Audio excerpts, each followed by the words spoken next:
Chapter 6. 2 years before he and Terry had been fooling around down near the park, where the city seemed to end for a time, and the trees grew thick and came down to the small river that went through the park. It was thick there and seemed kind of wild, and they had been joking and making things up and pretending that they were lost in the woods, and talked in the afternoon about what they would do. Of course, they'd figured they had all sorts of goodies like a gun and a knife and fishing gear and matches so they could hunt and fish and have a fire. I wish you were here, Terry, he thought, with a gun, a knife, and some matches. In the park, that time they had decided the best shelter was a lean-to, and Brian set out to make one up. Maybe cover it with grass or leaves or sticks, he thought, and he started to go down to the lake again, where there were some willows he could cut down for braces. But it struck him that he ought to find a good place for the lean-to, and so he decided to look around first. He wanted to stay near the lake because he thought the plane, even deep in the water, might show up to somebody flying over, and he didn't want to diminish any chance he might have had of being found. His eyes fell upon the stone ridge to his left, and he thought at first he should build his shelter against the stone. But before that, he decided to check out the far side of the ridge, and that's when he got lucky. Using the sun and the fact that it rose in the east and set in the west, he decided that the far side was the northern side of the ridge. At some point in the far past, it had been scooped up by someone, probably a glacier, and this scooping had left a kind of sideways bowl back in under a ledge. It wasn't very deep, not a cave, but it was smooth and made the perfect roof, and he could almost stand in under the ledge.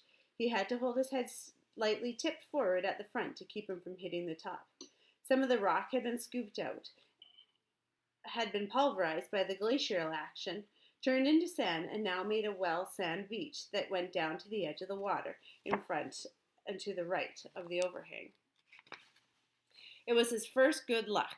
No, he thought, he had had good luck in the landing, but this was good luck as well, luck he needed. All he had to do was wall off part of the bowl and leave an opening as a doorway, and he would have a perfect shelter, much stronger than a lean-to, and dry because the overhang made a watertight roof. He crawled back in under the ledge and sat. The sand was cool here in the shade, and the coolness felt wonderful to his face, which was already starting to blister and get especially painful on his forehead, with the blisters on top of the swelling. He was also still weak.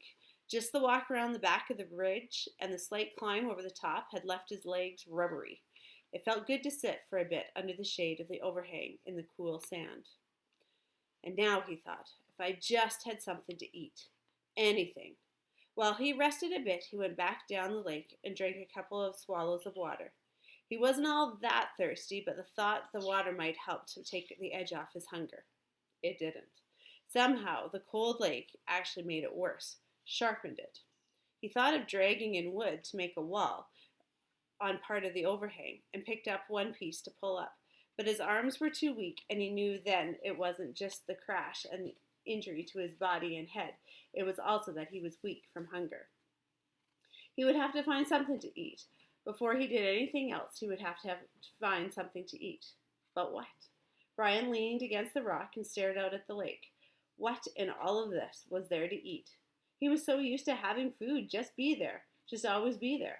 When he was hungry, he went to the icebox or to the store or sat down to a meal his mother cooked. He thought, I remember a meal now. It was last Thanksgiving, last year, the last Thanksgiving they had as a family before his mother demanded the divorce and his father moved out in the following January. Brian already knew the secret but did not know it would cause him to break up and thought it might work out.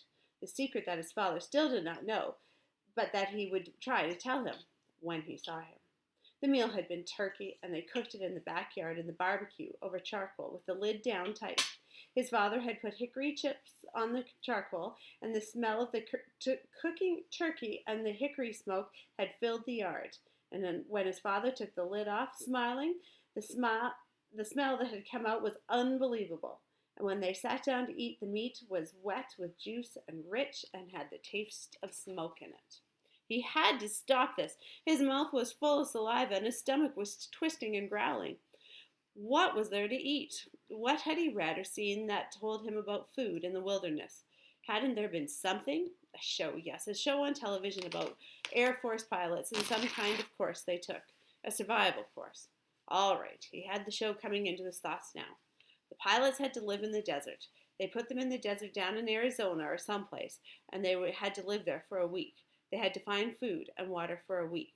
For water, they made a sheet of plastic into a dew-gathering device, and for food, they ate lizards. That was it. Of course, Brian had lots of water, and there weren't too many lizards in the Canadian woods. That he knew.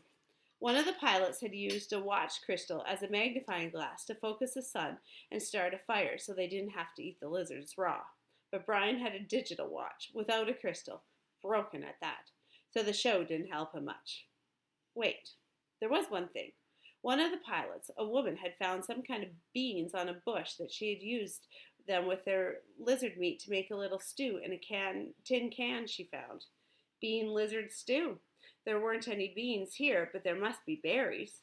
There had to be berry bushes around. That's what everybody always said. Well, he'd actually never heard anybody say it, but he felt like it should be true. There must be berry bushes. He stood and moved out into the sand and looked up at the sun. It was still high. He didn't know what time it must be. At home it would be 1 or 2 if the sun were that high.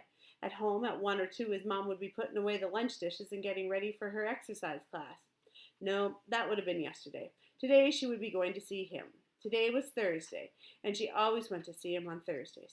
Wednesdays was the exercise class, and Thursdays she went to see him. Hot little jets of hate worked back into his thoughts. Pushed one, moved back. If his mother hadn't gone to see him and had forced the divorce, Brian wouldn't be here now. He shook his head. He had to stop thinking of that kind. The sun was still high, and that meant that he had some time before darkness to find berries. He didn't want to be away from his, well, he almost thought of it as his home, shelter when it came to be dark. He didn't want to be anywhere in the woods when it came to be dark, and he didn't want to get lost, which was a real problem. And all he knew in the world was the lake in front of him, and the hill at his back, and the ridge. If he lost sight of any of them, there was a good chance that he would get turned around and not be able to find his way back. So he had to look for berry bushes, but keep the lake rock ridge in sight at all times. He looked up the lake shore to the north. For a good distance, perhaps 200 yards, it was fairly clear. There were tall pines, the kind with no limbs, until very close to the top, with a gentle breeze sighing in them. But not too much low brush. 200 yards up there seemed to be a belt of thick lower brush starting, about 10 or 12 feet high, and that formed a wall he could not see through. It seemed to go on around the lake, thick and lushly green, but he could not be sure. If there were berries, there would be in that bush, he felt, as long as he stayed close to the lake so he could keep the water on his right and knew it was there. He wouldn't get lost. When he was done, or found berries, he thought, he would just turn around so the water was on his left and walk back until he came to the ridge and his shelter. Simple. Keep it simple. I am Brian Robertson. I have been in a plane crash. I am going to find some food. I am going to find some berries. He walked slowly, still a little pained in his joints and weak from hunger, up along the side of the lake. The trees were full of birds singing ahead of him in the sun. Some he knew, some he didn't. He saw a robin and some kind of sparrows and a flock of reddish-orange birds with thick beaks. 20 or 30 of them were sitting in one of the pines, and they made much noise and flew way ahead of him when he walked under the tree. He watched them fly, their color a bright slash and solid green, and in this way he found the berries. The birds landed in some taller willow type of undergrowth with wide leaves and started jumping and making noise.